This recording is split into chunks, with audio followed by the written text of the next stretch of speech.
Bonjour et bienvenue dans cette nouvelle vidéo. Aujourd'hui nous allons parler du biopic musical Better Man. Si la vidéo te plaît, n'hésite pas à la liker, à t'abonner et à la partager, ça fait super plaisir. Mais trêve de bavardage et parlons des singeries de Robbie Williams. Not sure I understand this role I... Better Man est donc un biopic musical australien basé sur la vie de Robbie Williams. Le film est sorti dans nos salles le 22 janvier dernier. Réalisé par Michael Gracey, on découvre au casting Robbie Williams lui-même, Rachel Bano, Stephen Pemberton, Alison Steedman, ou encore Damon Herriman pour ne citer que. A noter que ce biopic est à mettre dans une catégorie particulière puisque le personnage principal, même s'il est joué par Robbie Williams, est en fait matérialisé par un singe 100% en CGI. Le budget pour ce film est de 110 millions de dollars. Au niveau du scénario, on découvre le personnage de Robert Peter Williams, alias Robbie Williams, dans les moments charnières de sa vie. Dans des galères causées par une passion dévorante pour la musique, mais aussi une vie très difficile, que ce soit familiale, une vie avec beaucoup d'addictions, on le suivra de son enfance jusqu'à son succès planétaire. Avec de nombreuses descentes aux enfers, causées notamment, comme je l'ai dit, par ses addictions, mais aussi par un énorme syndrome de l'imposteur et une famille plutôt dysfonctionnelle. On découvre alors un homme blessé, secret, fermé sur lui-même, avec des plaies mentales énormes. Heureusement, la musique va l'aider à ouvrir ses ailes, et c'est ce qu'on découvre tout au long du film. C'est grâce à la musique qu'il va guérir, c'est grâce à la musique qu'il va trouver des solutions à ses problèmes. Entre passion, peur, dépression et surtout musique, découvrez la vie de ce singe de la scène. Vous en avez l'habitude, nous aborderons d'abord les points positifs, puis les points négatifs, et je finirai avec mon avis sur ce film. Commençons donc par les points positifs. To be a better man. Alors premier point positif, qui pour certains n'en sera pas un, on a la réinvention totale du genre biopic. En effet, en utilisant le visage et le corps d'un singe, Robbie Williams fait preuve d'une extrême autodérision, et ainsi opérer un énorme changement dans l'univers biopic, où d'habitude, les biopics pouvaient montrer le personnage principal, mais comme une personne super. Je pense par exemple notamment aux biopics musicaux, où il faut bien entamer ce côté star, et bien souvent le côté star était un peu lissé. Ce côté star était plus tout public, on va dire, avec par exemple Rocketman ou Bohemian Rhapsody, où là on a un Freddie Mercury et un Elton John qui sont quand même montrés comme des héros. Ici, on a un visage de singe, un comportement de singe, on a des troubles mentaux, de la pression, du stress. On montre pas Robbie Williams comme une étoile montante, on montre Robbie Williams comme quelqu'un qui a des problèmes et qui va se servir de la musique pour atteindre cet état de plénitude qu'il n'aura pas trouvé, que ce soit avec ses addictions, sa famille, et oui, la musique sera sa solution. Ce qui est fort avec le modèle de CGI du singe, c'est qu'on reconnaît vachement Robbie Williams, surtout au niveau des yeux, des sourcils, du haut du visage. Donc, oui, c'est un singe, mais c'est son singe, et certains diront que c'est caricatural d'utiliser un singe pour ça, mais c'est son choix. C'est son choix parce que sa grand-mère lui disait souvent qu'il était un vrai petit singe, un vrai petit foufou, et donc il a choisi cette allégorie-là pour le représenter dans ce biopic, ce qui donne quand même un énorme souffle de fraîcheur au genre. On observe donc une expérience curieuse mais rafraîchissante, qui colle donc à l'univers, que ce soit personnel mais aussi scénique, du chanteur. La tentative est d'ailleurs très bien réalisée, que ce soit techniquement, puisque le singe est très fluide, on y croit vraiment, et c'est ce qui lui vaudra la nomination dans la catégorie meilleurs effets spéciaux aux Oscars 2025. Deuxième point positif, on a la mise en scène. Dans ce film, les musiques ne sont pas forcément diégétiques à chaque fois. En effet, oui, on a des moments chantés sur scène, des moments de chant de composition musicale, où là, ça fait partie de l'intrigue, mais certaines fois, on a ce côté musical, ce côté même presque Disney, où dans un contexte qui n'a rien à voir, il se met à chanter, et toute la mise en scène se construit autour, que ce soit dans la rue ou dans d'autres scènes du film. On a alors beaucoup d'inspiration de comédie musicale, et pour cause, puisque le réalisateur n'est autre que celui qui a fait The Greatest Showman avec Hugh Jackman, qui est quand même un film à la mise en scène rocambolesque finalement, et une mise en scène qui part un peu dans tous les sens, mais toujours très chorégraphiée, même si ça ne colle pas forcément au réalisme, on a ce côté comédie musicale avec du chant et de la danse dans des contextes du quotidien. Cela colle parfaitement à la folie de Robbie Williams, et donc le réalisateur qui l'a compris s'en rapprochera plus d'un Rocketman, qu'il a aussi co-réalisé, que de films plus récents comme One Love sur Bob Marley ou Back to Black par rapport à Amy Winehouse, où là les musiques sont un peu moins présentes et sont utilisées uniquement dans des moments diégétiques. En tout cas, quand la personne chante, on peut avoir des musiques en arrière-plan au moment où le personnage fait quelque chose, mais là non, le personnage chante même dans des contextes qui n'ont aucun sens. Better Man s'affranchit donc de quelques contraintes du réalisme porté par le biopic pour déployer ses ailes et réussir à nous proposer quelque chose de très divertissant et surtout de très documenté. Ainsi, il porte le spectateur par les émotions, que ce soit dans une rue, sur scène, dans des moments de doute, et on s'accroche vachement au personnage par ces moments un petit peu de fantaisie visuelle. Troisième point positif, on a le storytelling. Avec un film qui insiste sur les moments charnières de la vie de Robbie Williams, de ses choix, de son évolution psychologique, on a donc un storytelling fluide et agréable qui nous permet d'en apprendre beaucoup sur l'artiste. Franchement, on ne décroche pas car il y a toujours quelque chose, que ce soit quelque chose de visuel, de dansant, un côté flash mob, ou tout simplement des choses à découvrir, à apprendre, on se dit putain ça lui est arrivé ça. On suit alors les montagnes russes qu'ont été la vie de Robbie Williams, avec des grandes montées d'adrénaline, au moment du boys band par exemple, où il était heureux de chanter, avec des grosses redescentes quand on lui a dit que c'était le maillon faible, qu'il devait partir, des grandes remontées quand il s'est dit je vais faire ma carrière solo, mais des redescentes par rapport à son père, des redescentes par rapport aux addictions, à ses amis qui lui tournaient le dos parce qu'il avait un comportement horrible, et finalement pour arriver sur une semi-happy ending où il décide de devenir a better man, de devenir un homme meilleur. Et c'est un beau message pour la fin et pour clôturer, on va dire, la grande difficulté qu'a été sa vie, même si attention il est pas mort, il est encore jeune, mais on va dire que sa carrière a eu des hauts et des bas. On en vient presque à ressentir son syndrome de l'imposteur et à prendre parti, à se poser des questions sur nous-mêmes, et le moment de bataille intérieure, littéralement de bataille intérieure, puisqu'on voit tous ces singes qui se foutent sur la gueule, et c'est totalement what the fuck, mais ça colle totalement à Robbie Williams, ça colle totalement à l'univers du réalisateur, et ça permet de matérialiser vraiment le côté conflit intérieur, angoisse, crise d'angoisse que peuvent avoir les gens.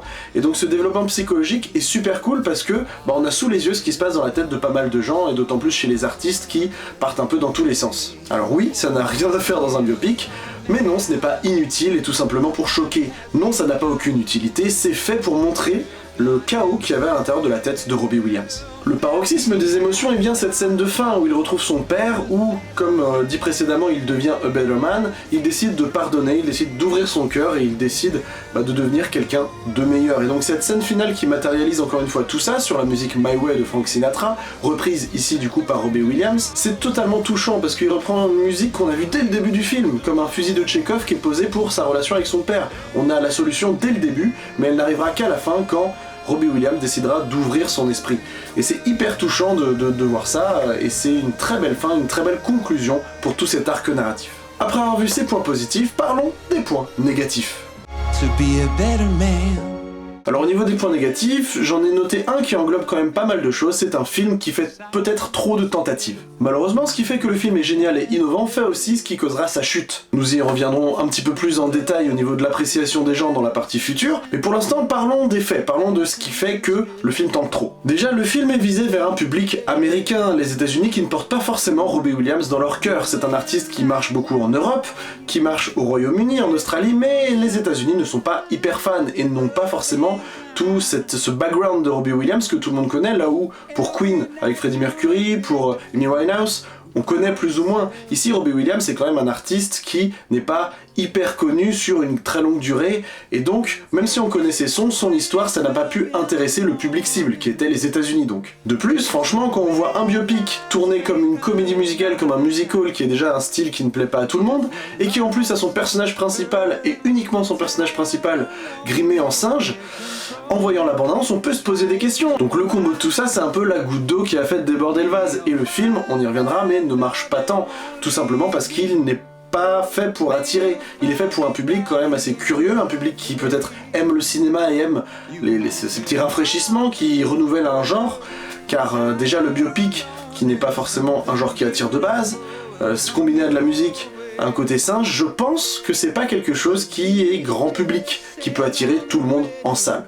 Donc malheureusement, ce qui a fait que le film a été adoré par certains, c'est aussi ce qui a fait que la plupart des gens le détestent ou tout simplement ne vont pas en salle le voir. Après avoir vu ce point négatif pas des moindres pour la réussite du film, passons à mon avis. To be a better man.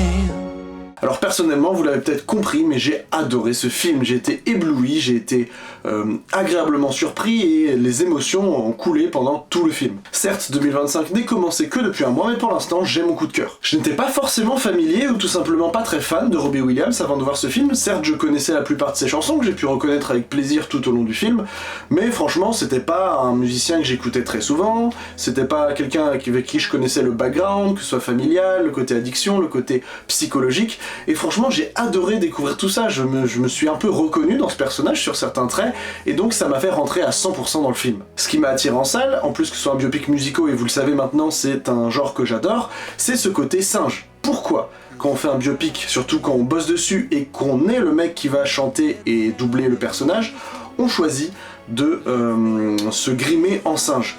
Et ben en fait, quand on voit le film, c'est pas forcément dit. Il faut faire quelques recherches autour pour se rendre compte que ça vient de sa grand-mère qui l'appelait le petit singe de la scène et tout ça. Et donc c'est resté, on a vu dans le film l'attachement qu'il a à sa grand-mère, c'est tout bonnement incroyable, mais ça permet d'avoir une idée de mise en scène innovante. Et ce qui m'a surpris, et surtout agréablement surpris, c'est ce choix, et c'est ce qui m'a attiré en salle, et je ne suis pas du tout mécontent de ça. La mise en scène très fraîche, qui se rapproche énormément de mes coups de cœur de la comédie musicale, que ce soit La La Land ou que ce soit The Greatest Showman, et m'a forcément plu. Le fait que ce soit le même réal, je savais déjà qu'avec une certaine confiance que la mise en scène allait être très bien réussie, mais encore une fois, pas au goût de tout le monde, c'est quand même très spécifique comme style de film, mais moi j'ai adoré. Les musiques et leur placement dans le film, de ce côté comédie musicale encore une fois, mais aussi ce côté personnel où on comprend pourquoi les textes sont écrits, on comprend les paroles, et donc ça nous touche encore plus, et on apprécie encore plus les musiques quand on sait le contexte où il les a écrits, et surtout la douleur qu'il a transmis dans ces musiques. A noter que je suis allé voir le film en VOST FR, donc j'avais la voix de Robbie Williams aussi bien parlée que chantée, et c'était très fluide, c'était très cool, et le fait qu'il ait repris ces musiques, parce que les musiques ne sont pas chopées dans des albums pour les coller sur le film, il voulait vraiment avoir que ce soit les versions modifiées, notamment de Phil, où il commence étant enfant, avec un doubleur et un chanteur enfant, ou tout simplement la chanson qu'il a avec sa femme, dont je n'ai plus le titre là, et en fait il a choisi de les réenregistrer, de refaire une version spéciale pour le film de tous ces morceaux. Et je trouve ça super parce que du coup ça montre un peu plus de maturité dans la voix, et ça fait des versions qui sont à la fois touchantes, mais aussi très personnelles pour l'artiste. Les relations dans le film, que ce soit avec la grand-mère, avec sa femme, avec son père, avec sa mère, avec son public, avec lui-même surtout, c'est hyper intéressant, et vous le savez, moi c'est le côté que j'adore dans les films, quand il y a un développement psychologique, relationnel, et là franchement ça m'a super touché, que ce soit dans mon expérience personnelle ou dans ma vie actuelle, tout simplement je me suis reconnu dans ce film, et franchement je vous souhaite un jour de vous reconnaître dans des films, parce que ça nous permet de rentrer encore plus dans le film et de comprendre certains trucs, se poser même des questions qu'on ne se serait pas posées dans la vie. Donc forcément la conclusion m'a beaucoup plu, ce côté remise en question, devenir quelqu'un de meilleur, essayer de combattre les douleurs internes, ce n'est pas facile, enfin en tout cas c'est facile à dire mais pas facile à faire, et donc là ce film a une note d'espoir à la fin. Oui, il a été mal toute sa vie, mais merde, ça suffit, il faut essayer de se renouveler, essayer d'aller bien pour pouvoir aimer les autres, et c'est ce qu'on voit, parce que quand il allait mal, il rejetait tout le monde, que ce soit son meilleur ami, que ce soit sa femme, même sa famille, il n'était pas au chevet de sa grand-mère au moment de sa mort, parce que son ego lui disait de rester tout seul dans cette grande maison, et finalement c'est la personne qu'il déteste le plus, son père, qui lui fait remettre en question tout ça. Et je trouve ça super cool, et finir sur une musique qu'on avait dès le début, je l'ai dit, ce fusil de Tchekhov, et c'est toutes les émotions qui convergent, et les larmes ne peuvent que couler. En tout cas la fin de ce film m'a énormément ému, et j'ai pleuré évidemment. Un film donc qui m'aura d'abord surpris, extrêmement touché et extrêmement parlé, que ce soit encore une fois dans l'histoire comme dans les paroles des chansons que j'écoute maintenant très souvent. Pour ce biopic innovant, donc je mettrai la note de 9 sur 10. Au niveau du futur de ce film et de la vie de l'artiste dans ce biopic, évidemment, les moments charnières sont évoqués. Donc je pense que le film sera en un seul volume, et je pense en plus, vu les réactions des gens, qu'il n'y aura pas forcément une autre prise de risque pour une suite, et Robbie Williams a raconté, je pense, ce qu'il avait à raconter. S'agissant du coup des réactions, du rayonnement du film, comme je vous l'ai dit, il est pas bon. Le film ne marche pas, les gens ne se déplacent pas en salle, les gens critiquent, même parfois sans avoir vu le film, et le public cible n'est absolument pas touché et se désintéresse du film. Pour un film à 110 millions de dollars, il n'a rapporté que 18 millions lors de sa première semaine et demie de sortie, ce qui est ridicule et ce qui est même affolant au niveau de la rentabilité de ce film.